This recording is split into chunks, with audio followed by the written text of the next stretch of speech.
Hello, it's Randi Rhodes. Here's a clip from our show, and go to randyrhodes.com for the whole thing and a podcast. Buy a stinking podcast. Mary had a little man. The fault. We believe that all men are created equal. To the magnificent mosaic that is America. From radio beacon to radio beacon. I have a dream today. Change has come to America. Believe me. Knock, knock. Who's there? It's a figment of your imagination. Randi Rhodes Show. Turn up your uninsured mind. Because they have a big problem, and we're going to look at the uninsured people that, this came as a surprise to all of us. It just happened. It shows what can happen in life. But we're going to be looking at the uninsured, see if we can help them out. Okay? We're working, as part of the emergency supplemental, we'll work with Congress on programs to help hospitals as they care for the uninsured with novel coronavirus. Oh, so you're going to help the hospitals. You're not going to help the patients. Okay, great. What a good plan. Yeah. I never realized the uninsured would be, if you have, some sort of symptoms and you want to get tested because you don't want to infect other people, or you're, living with somebody who is medically fragile, somebody who has a respiratory illness, somebody who has congestive heart failure, somebody who is, over the age of 80. You kind of do want to get yourself tested. Guess what? No tests. There are no test kits because they botched the test kits. That's number one. And number two, how many people are going to be as dedicated to their friends and family as my kid was, who ran over to the urgent care to see if she could get tested so that she could protect her family on her dime? $996 that she put on her credit card. Oh, I didn't realize this could happen. Just shows you what could happen in life. This is a hardworking kid, okay? This is somebody who works like crazy, a work ethic like mine, okay, she has. And came all the way here to help out with her grandma, put her life on hold to be here for us. This is such a sick man. I tell you, like I said, I'll vote for a cardboard box. I don't care. Anthony in Boston. Hey, how you doing, Randy? How you? I voted for Bernie yesterday. I wanted to say, too, that you always made an articulate argument or point about reparations and how black people should receive them. Do you think if Bernie finally put it on the table, is reparations, clearly and distinctly, it could be like a turning point? Well, it could come off two ways, couldn't it? I mean, it could come off as pandering, or it could come off as concern. I mean, I just don't know, because his previous answers on it were, it depends what reparations mean. Mm-hmm.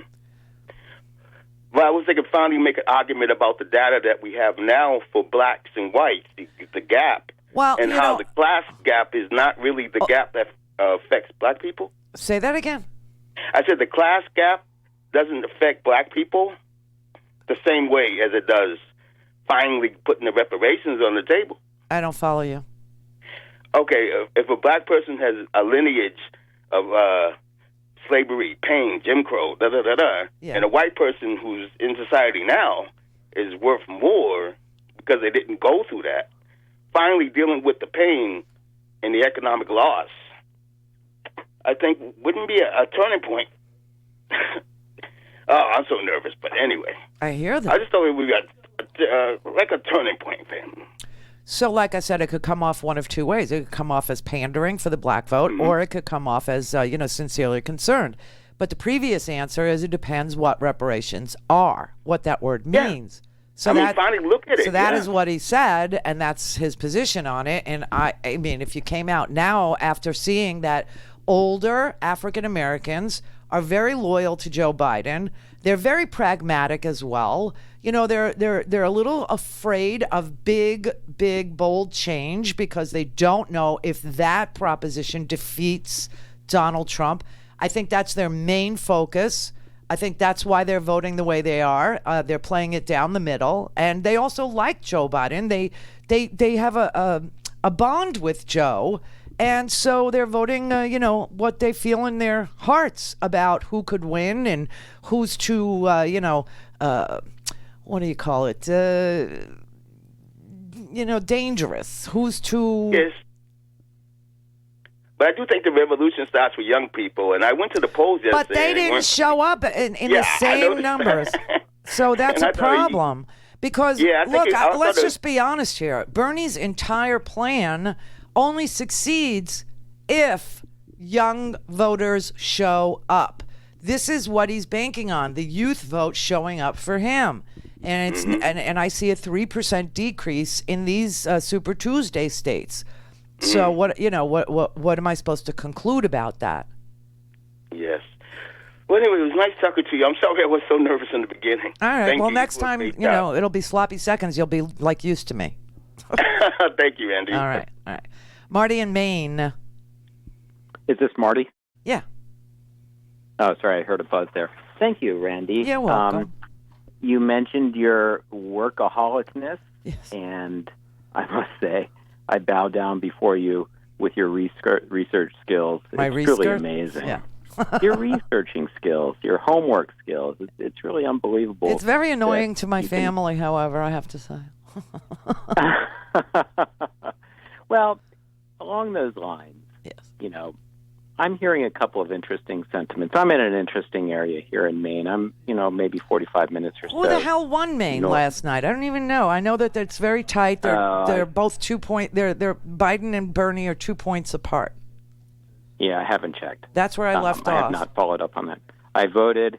It was going back and forth in terms of just, puny little numbers and differences between who was leading at what points in time. So it's kind of an interesting area here. It's, Portland's fairly... Oh, yeah, I know. I know where you live. Democratic side. And, yeah. So what I was curious about is I hear a sentiment, a couple of concerns. One of them is these down-ballot races, with the implication being that you have to run Joe Biden in order to win the down ballot. Now, how does that work? I'm asking, how does that work in people's heads?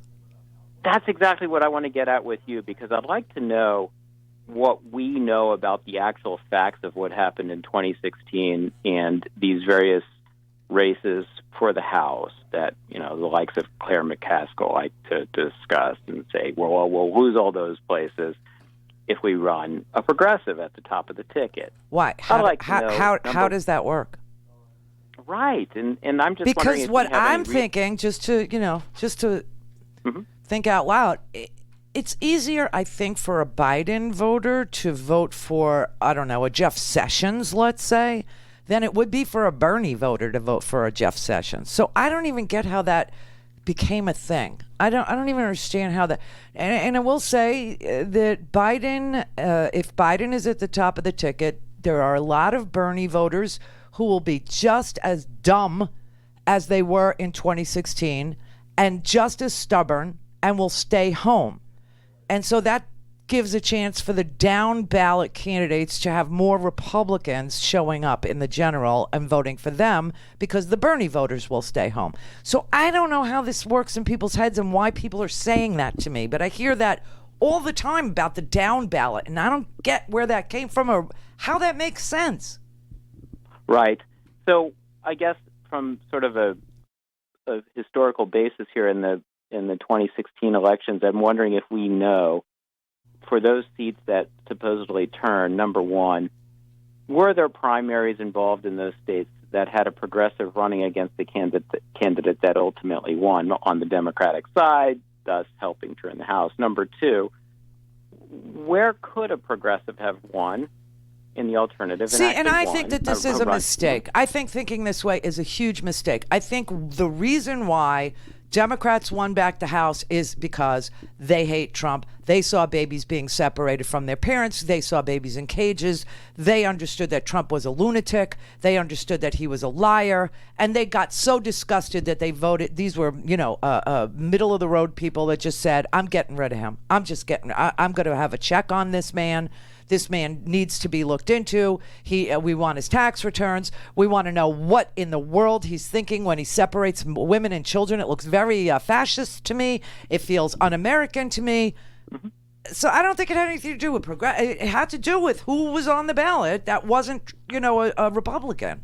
Period. That's right. So there just isn't a basis for that type of sentiment. It's just an overriding issue. I don't get this argument about the down ballot, because the way that it looks to me is that if Bernie doesn't become the nominee, the Bernie voters will be so stubborn and disgusted and the whole nine that they will sit it out. That hurts the down ballot more than I have being a progressive. Well, Joe Biden has a storyline that could actually thread very nicely on that to pick up the Bernie voters, and it has to do with finding somebody that's a progressive to run with. It's the next step beyond, Joe Biden's first step. He wants to build supposedly on Obamacare, et cetera, and not destroy it. Well, in the next administration that comes after him, you can go the next step. And if it's somebody who's really likable to progressives, maybe that will energize them to get them out. It doesn't have to be a current candidate running. I hear you. Something tells me he goes for Buttigieg, though. I don't know. I just feel it in my gut. Based on nothing, just so you know, it's only my opinion. It's just the way it feels. Clear. RandiRhodes.com for the whole thing and a podcast. Buy a stinking podcast.